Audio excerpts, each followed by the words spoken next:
Baltimore took a step towards recycling or reusing every piece of trash it collects, as a measure that would move the city towards zero waste advanced out of committee Tuesday. So zero waste is really, and not only zero waste, but getting on the path towards zero waste, is doing as much work as possible to minimize the amount of waste that is generated, and then from that waste that is generated to recycle and compost as much of it as we can, so that we really have barely anything left. And what is left, which is called residuals, we then are redesigned so that the packaging and the things that are left are no longer waste and can be recycled and reused again. During the hearing, advocates acknowledged eliminating all waste would be impossible, but noted that cities like San Francisco are currently recycling or repurposing more than 80% of their waste, and Maryland should aim for a similar goal.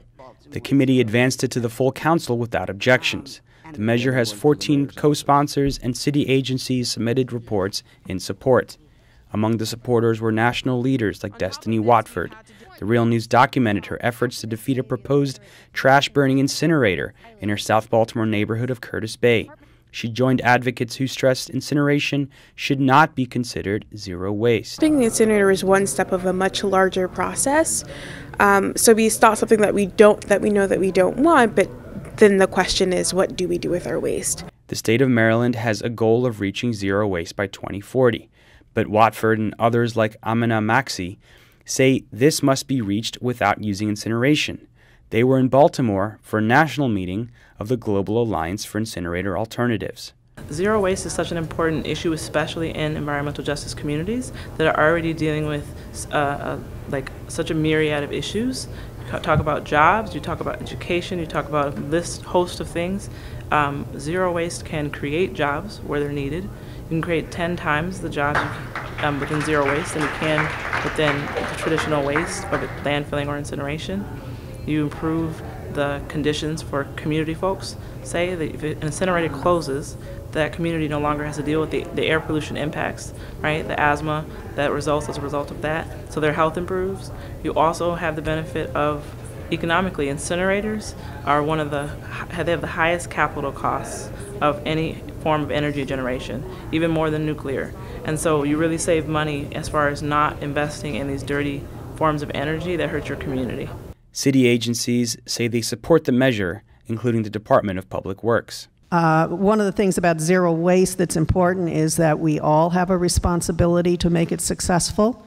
We have the personal commitment, the behavioral change, the opportunities to maybe handle our waste differently. We have the things that we can do legislatively, both at the state and local level. And then we have the things that, in addition to the private sector, what the government sector can do. So it's all part and parcel of everything that we're working toward. Advocates from around the country testified in support of the measure, including some of those leading successful zero waste efforts in San Francisco. I join you today in sharing a little bit about San Francisco's story.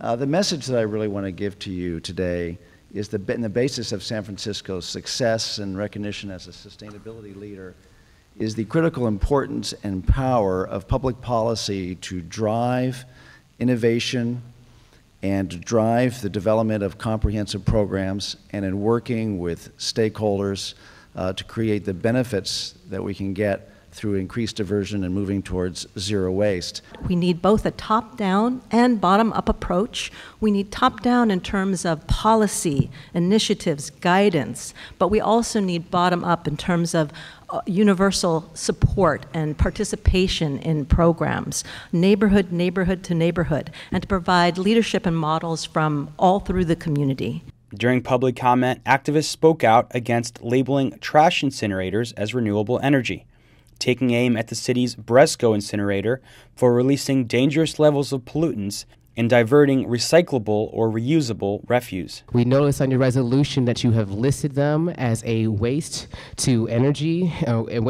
incinerator, but this is a misleading and inaccurate term. These incinerators do not convert waste into energy. They convert our waste into toxic ash and toxic air pollution, which is poisoning our residents. It's the #1 polluter in sulfur dioxide, #1 in hydrochloric acids, #1 in nitrogen oxides, #1 in mercury, #3 in particulate matter. In fact, in terms of nitrogen oxides, if you were to shut down Wheelabrator, it's like taking half the cars or half the trucks off the road in terms of nitrogen oxide emissions. This one facility. Next, the bill goes to the full city council. We'll keep following this story. For the Real News, this is Jess Lenore.